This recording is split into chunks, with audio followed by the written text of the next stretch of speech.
நேற்றும் இன்றும் என்றும் மாறாத இயேசு கிறிஸ்துவின் அன்பான நாமத்தினாலே உங்கள் ஒவ்வொருவரையும் தேவனுடைய ஜீவனுள்ள வார்த்தையின் மூலமாய் சந்திப்பதிலே நான் கர்த்தருக்குள் மகிழ்ச்சி அடைகின்றேன். ஏசாயா 43:18-19. முந்தினவைகளை நினைக்க வேண்டாம், பூர்வமானவைகளை சிந்திக்க வேண்டாம். இதோ நான் புதிய காரியத்தை செய்கிறேன், இப்பொழுதே அது தோன்றும், நீங்கள் அதை அறியீர்களா? நான் வனாந்தரத்திலே வழியையும் அவாந்தர வெளியிலே ஆறுகளையும் உண்டாக்குவேன். ஆமென். கர்த்தருடைய நாமம் மகிமைப்படுவதாக. Isaiah 43:18-19. Do not remember the former things, nor consider the things of old.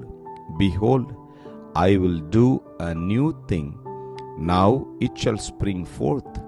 Shall you not know it? I will even make a road in the wilderness and rivers in the desert. Amen. கர்த்தர் இந்த நாளிலே நம்மை பார்த்து சொல்கிறது, என்னால் செய்யக்கூடாத அதிசயமான காரியம் ஒன்றுமே இல்லை என்று. நாம் எப்பொழுதுமே நமக்கு நடந்த தோல்விகள், நாம் எழுந்து போன காரியங்கள், நாம் சந்தித்த அநேக விதமான பாடுகள், வியாதிகள், இவைகளை குறித்தே நாம் சிந்தித்து கொண்டு கஷ்டப்பட்டு கொண்டிருக்கிறோம்.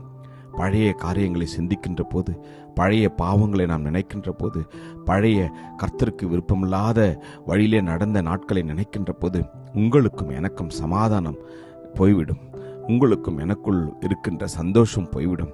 சாத்தான் இதைத்தான் செய்வான். திருடன் திருடவும் கொல்லவும் அழிக்கவுமே வருகிறான் என்று வேறொன்றுக்கும் வரான் என்று யோவான் 10:10 நாம் வாசிக்கிறோம். நம்முடைய சந்தோஷத்தை, நம்முடைய சமாதானத்தை கெடுப்பது சாத்தானுடைய பெரிய திட்டம். எனவேதான் ஆவியானவர் நம்மை பார்த்து சொல்கிறார், உங்களுடைய வாழ்க்கையில நான் புதிய காரியத்தை செய்ய போகிறேன். உங்களுக்கு ஒருவேளை அது தெரியாமல் இருக்கலாம், அறியாமல் இருக்கலாம், நீங்கள் நினைத்து கூட பார்க்காமல் இருக்கலாம். ஒருவேளை நீங்கள் வேண்டி கர்த்தரிடத்துல சொல்லாமல் கூட இருந்திருக்கலாம். ஆனால் அவர் இந்த நாளை உங்களையும் என்னை பார்த்து சொல்கிறார், வழியே இல்லாத இடத்துல அடைப்பட்டு எல்லாம் மூடப்பட்டு விட்டது, இனி வாழ்க்கையில எனக்கு இந்த காரியம் நடக்குமா? இது என் குடும்பத்தில், என் பிள்ளைகள் வாழ்க்கையில, தனிப்பட்ட வாழ்க்கையில, பெற்றோர்களுடைய வாழ்க்கையில, உடன் பிறந்தவர்களுடைய வாழ்க்கையில இந்த காரியம் நடைபெறுவதற்கு சாத்தியமே இல்லை என்று நீங்கள் நினைத்து கொண்டிருக்கலாம். ஆவியானவர் நம்மை பார்த்து சொல்கிறார், வனாந்தரத்திலே வழிகளை உண்டாக்குகிற தேவன், அவாந்தர வெளியிலே ஆறுகளை உண்டாக்குகிற தேவன்.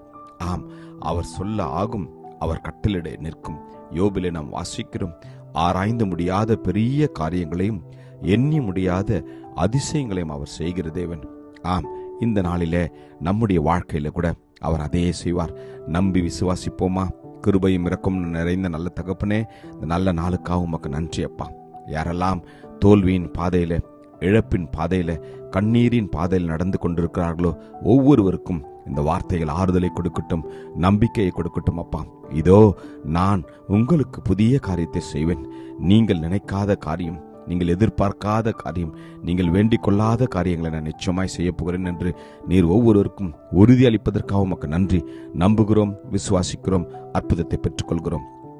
இயேசு கிறிஸ்துவின் வல்லமையுள்ள நாமத்தில் ஜெபிக்கிறோம் ஜீவனுள்ள நல்ல தகப்பனே. ஆமேன். God bless you. Jesus loves you. Amen.